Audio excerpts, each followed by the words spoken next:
The NRA and other gun rights organizations are speaking out against the shooting of Alex Pretti, who Minnesota officials say had a concealed carry license for his handgun. The senior vice president of Gun Owners of America, Alex Pretti, writing in part, quote, "You absolutely may walk around with guns and you absolutely may peacefully protest while armed.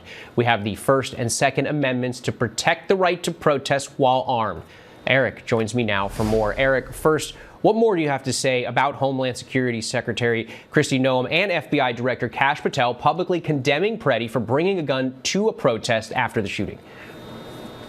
Well, we disagree with some of the comments that have come out from the administration, but there are a couple of voices in the White House who have made some very strong statements regarding the ability to exercise our First and Second Amendment rights together.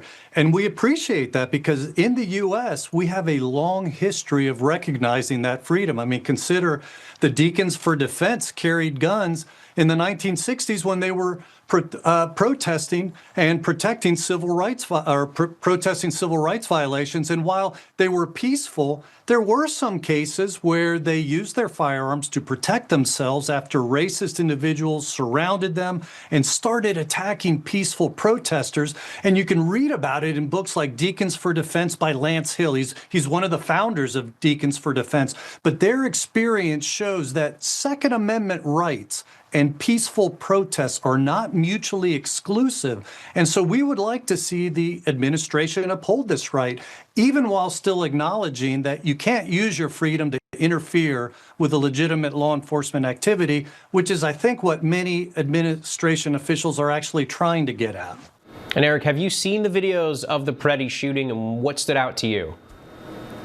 Well, honestly, almost every American has, right? But it would be foolish for me to comment on an incident that is still under investigation, especially when key facts are still in dispute and where we haven't even seen the body cam footage yet. What I can say is that Gun Owners of America has called and did call immediately for a full and impartial investigation into it, because that's important for transparency and maintaining the public trust. But the bottom line is people have a right to peacefully be protesting or rallying while they're exercising their Second Amendment rights. Full stop. On that point, some critics online have pointed to Kyle Rittenhouse as an example of someone President Trump and others defended after he brought a gun to a protest. What do you make of that comparison?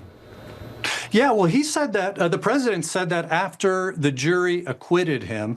And, he praised Kyle Rittenhouse for what he did. He said he was brave. He said it was self-defense. And I think that's significant because he is there supporting a person who defended himself with a gun in the midst of a riot. And then after the Parkland school shooting, President Trump also said, there should be teachers with guns because if the bad guy knew there would be bullets flying back at him, he wouldn't have attacked that school. So, I mean, that's the president we want to hear from.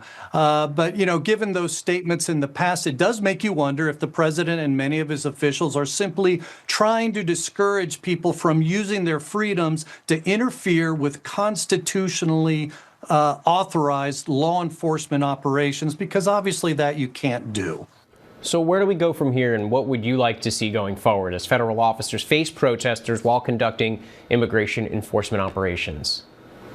Well, we'd like to see the right upheld. We'd like to see the administration, unanimously uphold that. And, I think there's also an untold story of hypocrisy that's not being discussed that also, I think, needs to be discussed here, and how it is that Democrats who have opposed our gun rights at every step are now all of a sudden champions of the Second Amendment. I mean, anti-gun Democrats in Virginia banned the carrying of firearms at permitted rallies, and we had to go to court to get that lifted. Same with Gavin Newsom in California. He's been trying to sound very pro-gun during this past week, but he signed the bill to ban the carrying of firearms at a protest rally in his state. And so we had to go to court to challenge that as well. In fact, not only that, Newsom was gifted a SIG handgun.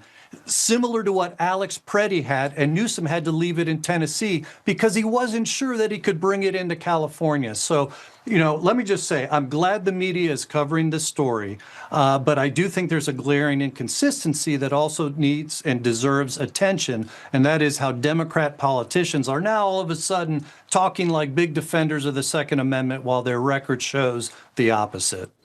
Eric Pratt, we appreciate your time. Thank you.